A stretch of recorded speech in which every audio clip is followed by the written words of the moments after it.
Estou saudando todos aí com a graça e paz da paz do Eterno Yahweh, Senhor dos Exércitos, nosso Pai. Ele é Yahushua Hamashia, nosso Messias. A gente está com um quadro aqui chamado Redescobrindo o Apocalipse. É o quadro Redescobrindo o Apocalipse. E é muito importante que vocês analisem todos os episódios que estão na playlist Redescobrindo o Apocalipse. Tá? E existem playlists diversas para os episódios diversos. Por exemplo, sobre o Mistério da Besta, Apocalipse 13, tem a playlist A Besta e tem a playlist A Marca da Besta também. É muito importante a verdade sobre o arrebatamento, né, que existe uma playlist falando sobre o arrebatamento e uma playlist falando sobre a 70ª semana do livro de Daniel. São conhecimentos fundamentais para o Apocalipse. Tem a playlist O Livro de Daniel também. E existem playlists diversas para os diversos capítulos do Apocalipse. Então esse episódio é um episódio complementar que trataremos acerca do sermão profético do Messias Yahushua, né? O sermão profético apocalíptico que ele citou em Mateus 24, também em Marcos 13 e em Lucas 21. Então, esse é o quadro Redescobrindo o Apocalipse. E o episódio do momento é o Sermão Profético. Episódio O Sermão Profético. Então, uma passagem do Evangelho onde o Messias fala de eventos muito importantes, eventos apocalípticos, né? Mateus 24, Marcos 13 e Lucas 21. É a mesma passagem que é retratada, né, nesses três evangelhos. Tá? Então é necessário ter muita atenção, porque lá no episódio 0 do estudo do Apocalipse, episódio 0, que é o escopo teológico, a gente explica acerca das formas de interpretação. Aí você tem o preterista e o futurista. Tá? Os dois estão errados. O preterista geralmente entende que o Apocalipse o livro já foi daquela época e o livro já foi concluído. Inclusive esse sermão profético que a gente vai analisar hoje do Messias teria se cumprido, né, no ano 70, com a destruição de Jerusalém. Daí o juízo que caiu sobre a casa de Israel. Isso é o preterismo. Então, para o preterismo, a passagem que a gente vai estudar hoje, ela praticamente está toda cumprida. Já se cumpriu lá no ano 70. Né, com as guerras romano-judaicas. Já para os futuristas, que são sobretudo evangélicos, eles entendem que essa passagem ela vai se cumprir toda nos últimos 7 anos, né, da Terra, né, que vai ter o arrebatamento, pré-tribulação da igreja, que os deixados para trás, aí vai surgir o anticristo, aquela coisa toda, 3 anos e meio de paz, depois 3 anos e meio de selo, taça, trombeta, que também está tudo errado. Então esses dois extremos devem ser evitados. A forma mais correta é historicismo, que é o que a gente segue. O Apocalipse já vem se desenrolando desde a morte e ressurreição, desde a ressurreição do Messias, né? Então vários eventos importantes estão registrados aqui no livro do Apocalipse. Cabe a gente saber interpretar, como por exemplo a Revolução Francesa, o período da Idade Média, a Reforma Protestante, o Império Turco-Otomano, tudo isso são profecias já cumpridas do livro do Apocalipse, mas é necessário saber interpretar e não interpretar ao pé da letra. Então, ou seja, nessa passagem que a gente vai analisar do sermão profético, né, do Messias, é necessário ter muito discernimento e não interpretar tudo dessa forma, não preterista e não historicista, porque é uma passagem complexa e muito melindrosa. Então, nessa passagem, o Messias trata de diversas coisas que vêm acontecendo nesses 2000 anos e diversas coisas que vão acontecer até o seu retorno, e trata também, trata de um evento muito importante que já aconteceu, que foi a destruição do templo em Jerusalém, destruição de Jerusalém, destruição do Estado de Israel, né? Destruição do templo no ano 70. Tá? Então, é necessário ter esse discernimento, porque muitas vezes essa profecia é para o tempo do fim, não necessariamente 7 anos, tudo vai acontecer em 7 anos. Tá? Esse tempo pode ser da ressurreição do Messias até o seu retorno. Então é necessário ter muito cuidado. Então vamos em Mateus capítulo 24, analisar o sermão profético. Então, Mateus 24 será analisado todo o capítulo, que diz assim: e Arrucha saiu do templo e ia embora, quando os discípulos se aproximaram dele para lhe mostrar as construções, a estrutura do templo. E Arrucha respondeu: vocês estão vendo tudo isso? Eu garanto a vocês, aqui não ficará pedra sobre pedra, tudo será destruído. Atenção, quando ele diz, eu garanto a vocês, aqui não ficará pedra sobre pedra, tudo será destruído, tá? Ele está se referindo ao quê? Ao templo. Tá? Ao templo. Ele disse isso profeticamente. Ele estava em visita no templo, e seus discípulos ficaram maravilhados com a estrutura do templo. E ele disse, aqui não haverá pedra sobre pedra. Ele estava se referindo ao templo. Tá? E justamente no ano 70, os romanos cercaram Jerusalém, tomaram a cidade e o templo foi destruído. Tá? Então essa profecia já se cumpriu. Muita gente acha que ele está se referindo ao mundo, né? Que no Apocalipse o mundo vai acabar e que não vai restar pedra em cima de pedra. Não, isso é ignorância. Tá? Essa passagem está se referindo ao templo, o qual foi destruído no ano 70, ok? Que é o contexto que ele estava. Continuando aqui no verso 3. E Arrucha estava sentado no Monte das Oliveiras. Seus discípulos se aproximaram dele em particular e disseram: dize-nos, quando vai acontecer isso? E qual será o sinal da tua vinda e do fim do mundo? Então, os discípulos ficaram curiosos com as palavras do Messias. Aqui não haverá pedra sobre pedra no templo. Então foram em particular e perguntaram para ele: dize-nos quando vai acontecer isso. Acontecer isso o quê? Ora, a destruição do templo, né, a qual ele se referia, a destruição do templo. E, mais uma pergunta, qual será o sinal da sua vinda, da tua vinda, isto é, a segunda pergunta, qual será o sinal do retorno do Messias? E a terceira pergunta, e do fim do mundo. Quando ele diz fim do mundo, não quer dizer que esse reino, né, que vocês chamam terra, vai explodir, que não vai ter mais nada. Não é isso. Tá? É o fim da estrutura mundial de poder, que é controlada pelo Satanás. Fim do sistema. Estrutura mundial de poder vai ser destruída e o reino será entregue aos santos. E esse reino que vocês chamam terra, né, haverá uma nova terra que é a morada eterna do povo de Deus. Daí o Messias irá habitar conosco.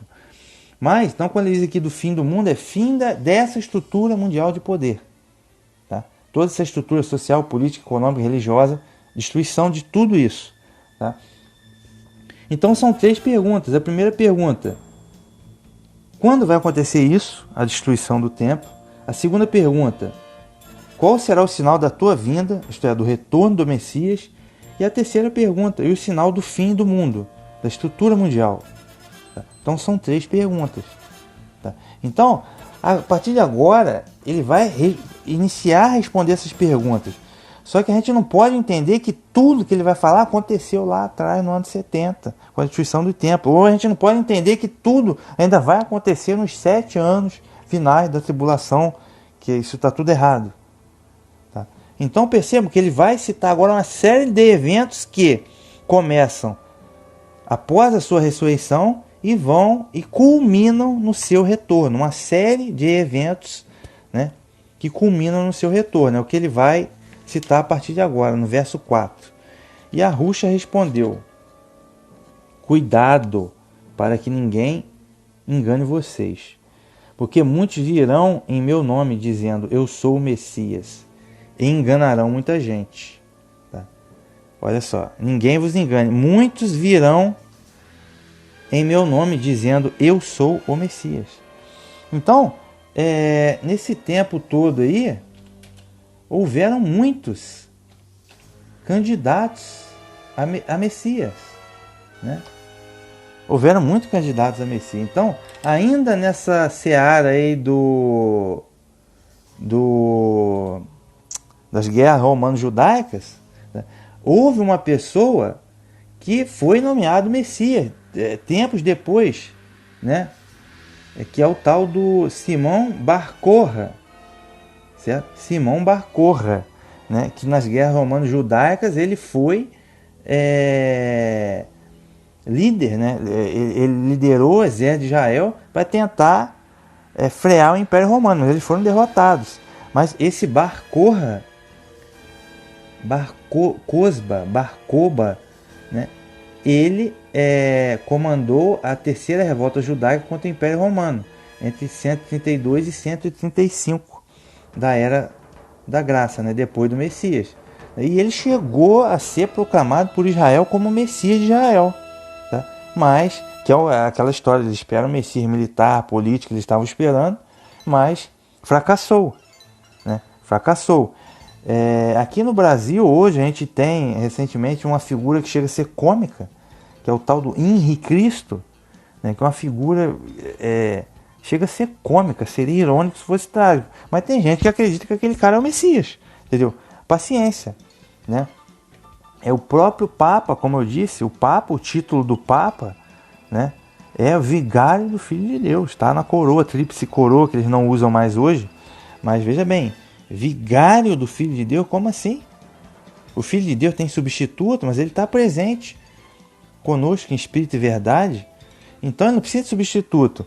Então percebam que candidatos a Messias, né, ou a querer usurpar o cargo do Messias, não faltaram nesses 2000 anos. E vai ter também hoje, os judeus hoje que estão esperando o Messias, estão dizendo que o Messias dele, do jeito deles vai vir, vai ser mais um, né, falso Messias, né, mais um anti-Messias. Ok? Então, outro ponto também, que ele diz aqui, ó, muitos virão em meu nome, né? Os falsos profetas, né? Que a gente vai citar, que surgirão falsos profetas também, né? Como a gente tem muitos hoje. Mas enfim, continuando aqui no verso 6. Vocês vão ouvir falar de guerras e rumores de guerra. Prestem atenção e não fiquem assustados, pois essas coisas devem acontecer, mas ainda não é o fim. Quer dizer, guerras e rumores de guerra. Por exemplo, hoje eu estou gravando esse episódio dia 26 de fevereiro de 2022. A Rússia entrou em guerra contra a Ucrânia. Certo? Tivemos 2 guerras mundiais no século XX.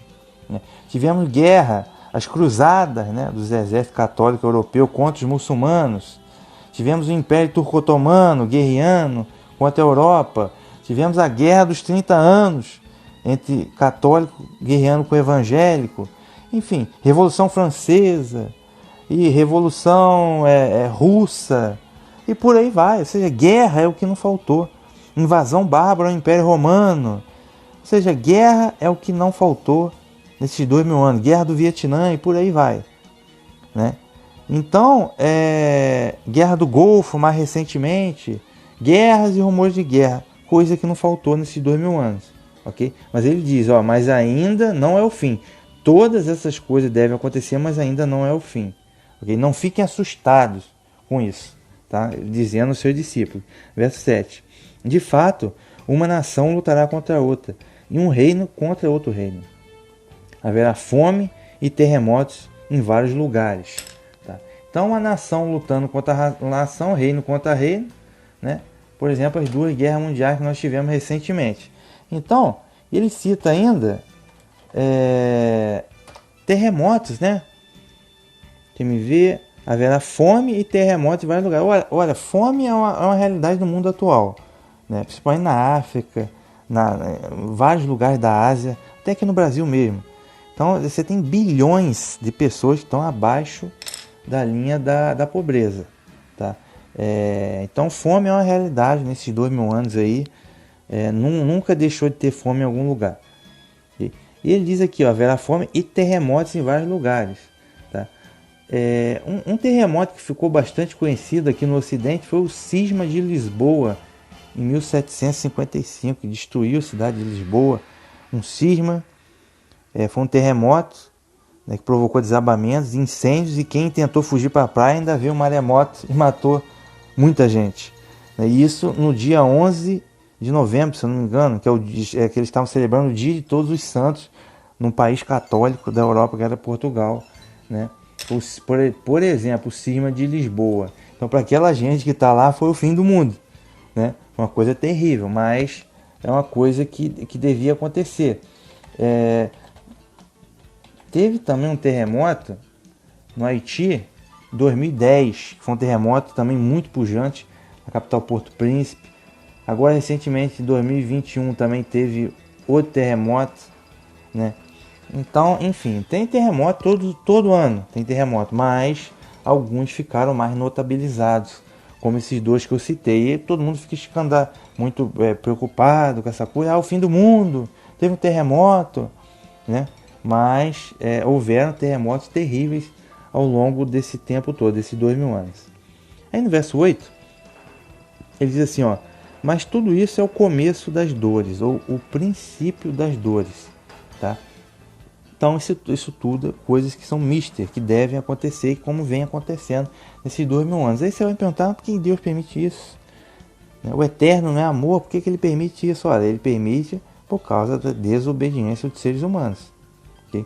Que não obedecem, não têm fé no Evangelho, não obedecem à Torá. Então é a consequência, né, do pecado e da desobediência da humanidade. Só lembra do eterno quando tem a tragédia. Aí lembra, na hora de cultuar, estão cultuando os ídolos. Então os ídolos, né, que protejam vocês do terremoto, da guerra e por aí vai, né? Perceba que o Filho de Deus, o autêntico adorador, ele não questiona isso. Ele não está preocupado em questionar o Criador. Ele está preocupado em obedecer e em prestar culto. Acabou. Então aconteça o que acontecer, ele vai ficar firme. Essa gente que questiona isso é pagão mesmo. É pagão herege, por assim se dizer. Continuando aqui, verso 9. Então os homens vão entregar vocês à tribulação e matá-los. Vão entregar quem? Os discípulos, os seguidores do Messias. Então os homens vão entregar vocês à tribulação e matá-los. Vocês serão odiados por todas as nações por causa do meu nome. Ok? Então é interessante, verso 9 repetindo. Então os homens vão entregar vocês, os discípulos, à tribulação e matá-los. Vocês serão odiados por todas as nações por causa do meu nome. É interessante esse verso aqui, forte, que ele já disse aos discípulos: olha, vocês vão ser perseguidos, vocês vão ser odiados, vocês vão ser mortos, né, por causa do meu nome. Como todos os discípulos, né, os discípulos foram mortos, exceto João, né, que era o mais jovem, que morreu na prisão, mas morreu na prisão. Então, os demais foram todos assassinados por causa do nome do Messias.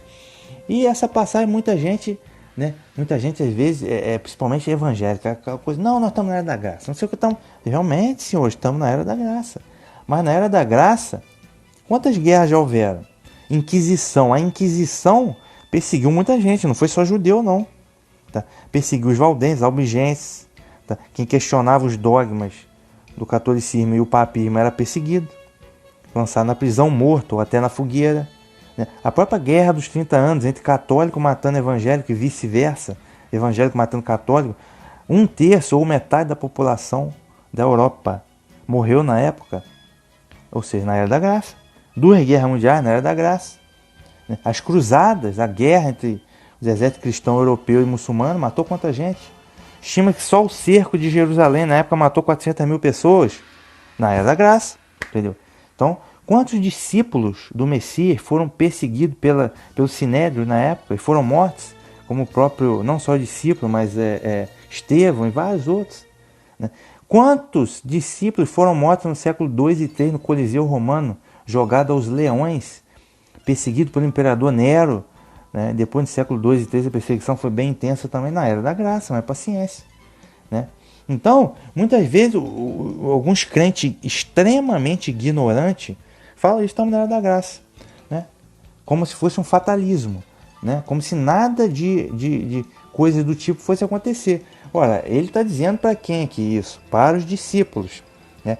Esse dia até interessante, eu estava tendo uma conversa com a pessoa, né? Devia ser evangélica a pessoa, não, que estão para colocar aqui no Rio, no estado do Rio de Janeiro, na Alerj, para colocar em votação a lei do assédio religioso. Ou seja, se a pessoa estiver pregando o evangelho para alguém, essa pessoa pode alegar: olha, ele está me assediando, é assédio religioso. E a pessoa vai presa por estar pregoando o evangelho, né? Aí eu indaguei: poxa, mas os cristãos são a maioria? Eles vão deixar isso acontecer? na LERJ, vão deixar de ser aprovado. Aí o cara me questionou, vai porque está escrito, né? Está escrito que isso ia acontecer, e se isso não acontecer, é porque a Bíblia é mentirosa, porque está escrito que vai acontecer, né? Tipo assim, então você fica de braço cruzado e deixa acontecer, né? Deixa acontecer naturalmente, porque está escrito que tinha que acontecer. Pois é, só que veja bem, está escrito aqui também que eles vão entregar vocês, né, os discípulos do Messias, a tribulação, vão matá-los, vocês serão odiados por todas as nações por causa do meu nome. Então está dizendo que os discípulos do Messias vão ser perseguidos, mortos, torturados para a prisão. Aí isso você não quer. Então se alguém vier perseguir você para matar, você, tudo bem. Não, tudo bem. Está escrito, então tem que acontecer isso aqui também, né? E eles acham que não, que eles vão ser retirados da tribulação, né? Arrebatados. Não, estamos na era da graça, não acontece nada de errado, imagine, né? Imagina os cristãos lá do século 1, 2 e 3, não é cristão não, discípulo, do século 1, 2 e 3, sendo perseguidos, né? Estamos na era da graça, sabe? Foram mortos. Entendeu? Paciência, entendeu? Sabe, é difícil que o entendimento deles é assim, uma coisa bizarra, por assim se dizer, tá? Então ele está dizendo, ele não prometeu vida fácil para ninguém, meu amigo. Quem promete vida fácil é falso profeta de igreja universal, dessas seita pagã herética que tem por aí, né? Que promete vida fácil, mas o Messias não prometeu vida fácil para seus discípulos não, tá? Então continuando aqui, verso 10. E se você analisar a besta, Apocalipse 13:17, está dizendo lá, ó, felizes os que agora morrem, os que agora morrem no Senhor para que descansem suas obras, né? Ou seja, é melhor morrer do que servir a besta e sua imagem e receber a marca. Aí quando chegar nessa hora, os caras verem que não tem arrebatamento, pré-tribulação, aí eu quero ver se eles vão dizer, não, tem que se cumprir, né? A hora que chegar a perseguição, a cadeia, a exclusão da sociedade, eu quero ver, né? Pois bem, verso 10. Muitos ficarão escandalizados, trairão e odiarão uns aos outros. Verso 11. Vão surgir muitos falsos profetas que enganarão muita gente. Ok? Vão surgir muitos falsos profetas que enganarão muita gente. Olha, falso profeta é o que não faltou. Tá? E é o que não falta hoje em dia, né? Eu citei o exemplo do próprio Papa na Idade Média, falso profeta, né? Hoje em dia, aqui no Brasil, meu amigo, eu nunca vi tanto falso profeta por metro quadrado. Por exemplo, o primeiro deles é o Edir Macedo, bicho da seda, quer dizer, Edir Macedo. Aí você tem Agenor Duque, aquele Sila Malafaia, tudo da maçonaria, tudo satanista da maçonaria. Aí você tem aquele Valdomiro, quer dizer, Valdomiro. Os caras só querem saber inventar falso milagre para vender coisa, para roubar dinheiro do povo. Eles falam em dízimo, só que eles não repassam a parte do dízimo do órfão, da viúva e do pobre. Eles não repassam. Então eles é que são os ladrões. Tá? Moram em mansão, tem tudo bom, do melhor, tudo roubado do povo. Tudo dinheiro de dízimo, oferta roubado. Entendeu? Então, cara, é o que não falta. Tem fazenda, tem mansão, quer dizer, ajuntando dinheiro na terra, ajuntando tesouro na terra. Tudo falso profeta de Belial, tá? Então, falso profeta hoje em dia é o que não falta. Pois bem, e enganando muita gente, né? Que é aqueles que gostam de ser enganado. Verso 12. A maldade se espalhará tanto que o amor de muitos esfriará. A maldade se espalhará tanto que o amor de muitos esfriará. Mas que amor é esse? Ele está dizendo, a maldade se espalhará tanto. Então hoje você vê maldade para todo lugar. Se ligar a televisão hoje, você tem que ter até a cabeça de aço. Porque o nosso país é um país tão violento, o Brasil é um país tão violento, é um dos mais violentos do mundo. Entendeu? Que você só vê tragédia, né? Assassinato, feminicídio, tráfico, sequestro e por aí vai, tá? E aí ele diz assim, a maldade se espalhará tanto que o amor de muitos se esfriará. Quando ele diz amor, ele não está se referindo exatamente a um amor igual esse que você vê na novela, que a pessoa é casada e descobre que ama outro e vai ficar com outro ou com outra. Não é isso não, isso aí é paixão mundana. O amor bíblico, ele vem lá do ahavá, que é a palavra hebraica ahavá, que é o quê? Doar-se inteiramente para alguém. Tá? E que amor é esse que o Messias está se falando? Ahavá, doar-se inteiramente ao Eterno, ao Criador. Tá? Amar ao Criador.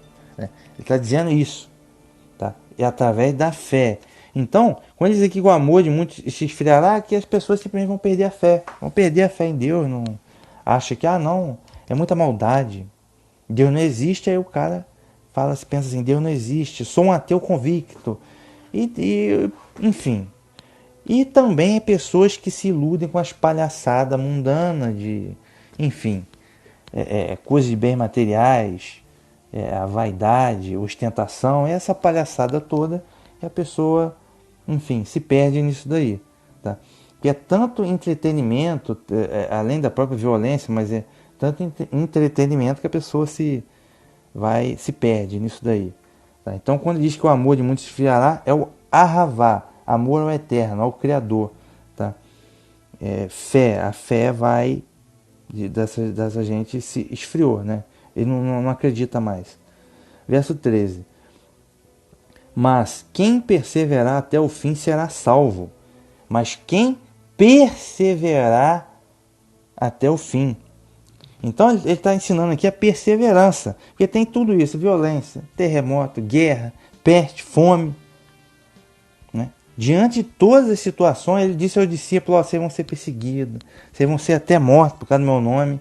Então ele não está prometendo vida fácil para ninguém. De onde esses caras tiraram a ideia de que na era da graça, não, você não tem que se preocupar com nada.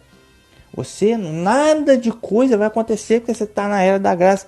De onde esses hereges tiraram essa ideia, cara? Isso é que eu queria entender. Né? Então ele está dizendo, quem perseverar vai ter fome, mas você vai perseverar. Vai ter guerra, mas você vai perseverar. Mas vai ter maldade, mas você vai perseverar. Mas vão te perseguir, mas você vai perseverar até o fim.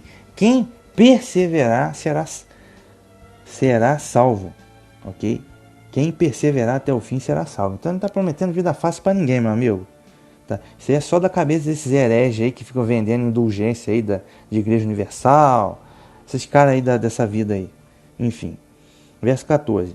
E esta boa notícia do reino será anunciada pelo mundo inteiro, como um testemunho para todas as nações. E então chegará o fim. Então, e essa boa notícia do reino, isso é o evangelho da salvação pela graça do Messias, né, será anunciada pelo mundo inteiro, como testemunho de todas as nações, então chegará o fim. Então, realmente, veja que o Messias, ele pouco saiu de Israel. Ele saiu muito pouco de Israel. Mas depois ele enviou seus discípulos às nações. Então, se analisar hoje, essa boa notícia do reino, do evangelho, foi para quase todo mundo, todas as partes do mundo. Tá? Então, alguns lugares você tem um percentual pequeno de discípulos, né? Vocês chamam cristãos, né? Como o caso do Japão, que eu acho que é só 3%, mas foi anunciado para aquela nação.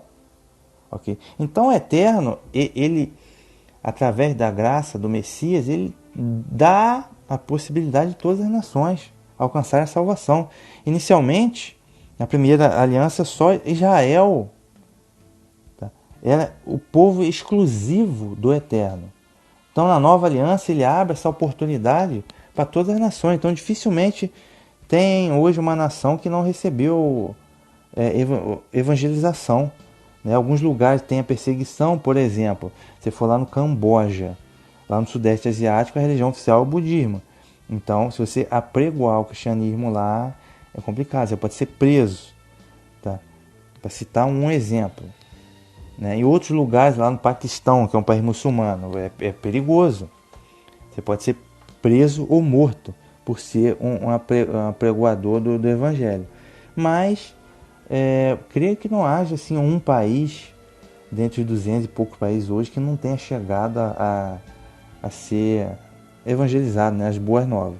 Então, é até interessante aqui, com testemunho para todas as nações. Então chegará o fim. Então percebam que a gente está próximo da fase final da coisa, uma vez que até mesmo hoje, por conta do artifício tecnológico que nós temos, é muito fácil você apregoar, você não precisa estar presencialmente, fisicamente presente para poder estar ensinando as coisas de Deus, entendeu? Tem muita tecnologia hoje que nos ajuda nisso, tá? Então, realmente, essa boa notícia já chegou e está avançando mais para todas as nações, tá? Então chegará o fim, tá?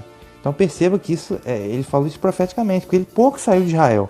O Messias, né, Yahushua, ele pouco saiu de Israel, tá? Mas ele já anunciou profeticamente que a boa notícia dele chegaria a todas as nações.